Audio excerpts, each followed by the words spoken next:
भाई सबको नमस्कार हम दोनों की तरफ से।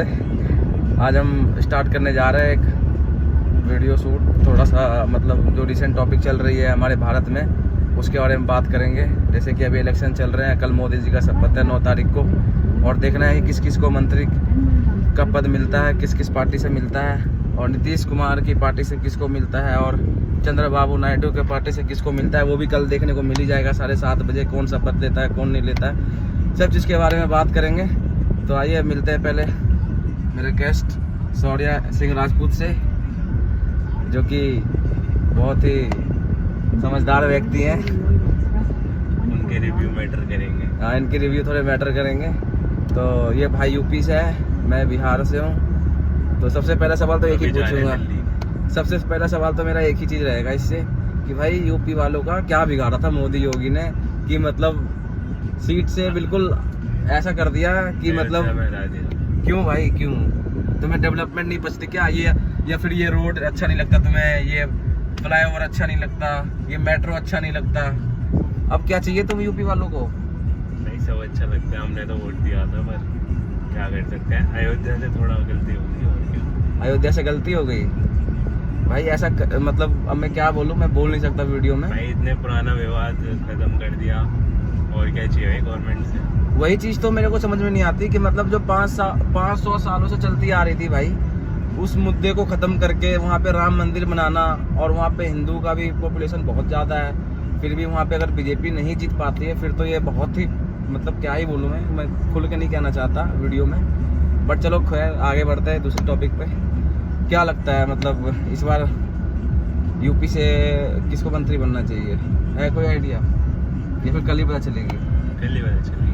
कल ही पता चलेगी। कोई बने, काम होता रहे, बस और क्या है। और अगर बात करें बिहार की, तो बिहार में भाई 2025 में आने वाले अगले साल में बिहार में विधानसभा का चुनाव है, ठीक है, और जेडीयू और बीजेपी दोनों आपस में गठबंधन किए हुए हैं।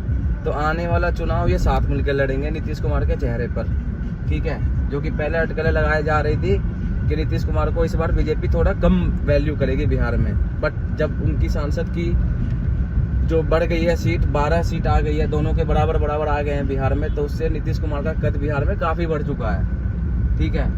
तो अब अगले साल चुनाव भी है, तो उसके बारे में भी अब थोड़ा बात कर लिया जाए। तो दोनों मिलकर लड़ने ही जा रहे हैं बिहार में, और दोनों को ऐसा खबर आ रहा है कि दोनों के बराबर सांसद रहेंगे बिहार में, क्योंकि 12 सांसद बीजेपी की भी है और 12 जेडीयू की भी है। चिराग पासवान तो सच्चा हनुमान निकला भाई।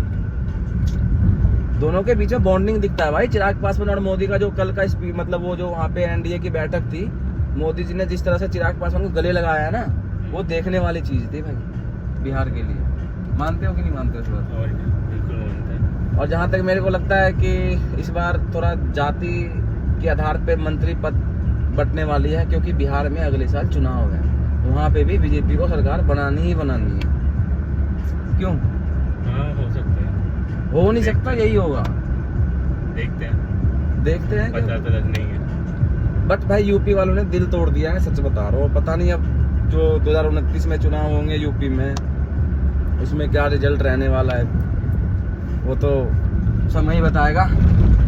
बट अफसोस तो कर रहे होंगे यूपी वाला, ये कहना चाहेगा कि नहीं कहना चाहेगा? अफसोस कर रहे होंगे थोड़ा तो होगा ही, जिन लोगों ने नहीं करा शायद उन्हें हो, मतलब मेन उन्हीं के लिए है ना यूपी मतलब में से। जिसने वोट करा होगा उसको तो अफसोस हो रहा होगा, हाँ, जिसने नहीं करा होगा उसे तो वो तो खुश होगा कि मतलब हम पढ़े लिखे हैं, अंधभक्त नहीं है बीजेपी के, ये वगैरह वगैरह बहुत तरह की बातें होती हैं। छोड़ ही देता है ना वोट, सबको देनी चाहिए पहली चीज तो।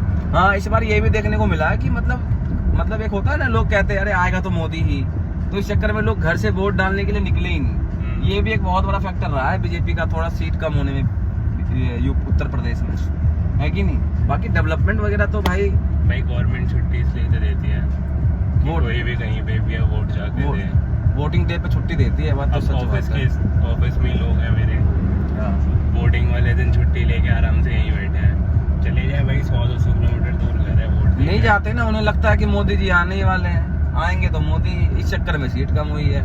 वही है, वोट देते नहीं है तो फिर क्या ही है। इस बार परसेंटेज भी काफी कम रही है। खैर खुशी की बात यह है कि साउथ साइड में भी बीजेपी का अच्छा प्रदर्शन रहा है। पवन कल्याण जी का 100% स्ट्राइक रेट रहा है। 2 के 2 MP, 21 के 21 MLA, वहाँ भी सरकार बनाने जा रही है बीजेपी। प्लस उड़ीसा में पहली बार नवीन पटनायक जी के बाद बीजेपी का कोई मुख्यमंत्री बनने जा रहा है, बीजेपी का चेहरा होगा।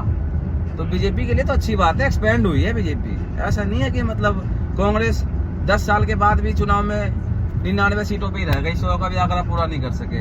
ये चीज़ तो मोदी जी ने कल NDA के बैठक में भी कही थी। अब खैर देखते हैं देश किस दिशा में जाती है। तब तक के लिए अगली वीक आते हैं। क्या प्रगति की दिशा में जानी चाहिए। अरे बिल्कुल जाएगी भाई। ये देखो ना, ऐसे ऐसे रोड बन रहे हैं, सरकार आती रहेंगी जाती रहेंगी, पर अटल जी का डायलॉग चेप रहा है।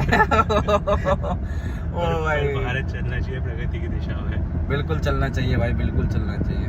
ये है। अब मिलते हैं फिर अगले संडे को, देखते हैं कौन सी नई टॉपिक डिस्कस करेंगे, किसको कौन सा मंत्रालय मिला है नहीं मिला है। अभी तो प्रेडिक्ट करने का मैं कर दूं, बट नहीं करना चाहता, क्योंकि मोदी जी ने कल कहा था कि ब्रेकिंग न्यूज वाले मंत्री नहीं बनते। तो इसलिए भाई कोई ब्रेकिंग न्यूज नहीं है। अगली बार मिलते हैं, अगले संडे मिलते हैं। तब तक के लिए बाय।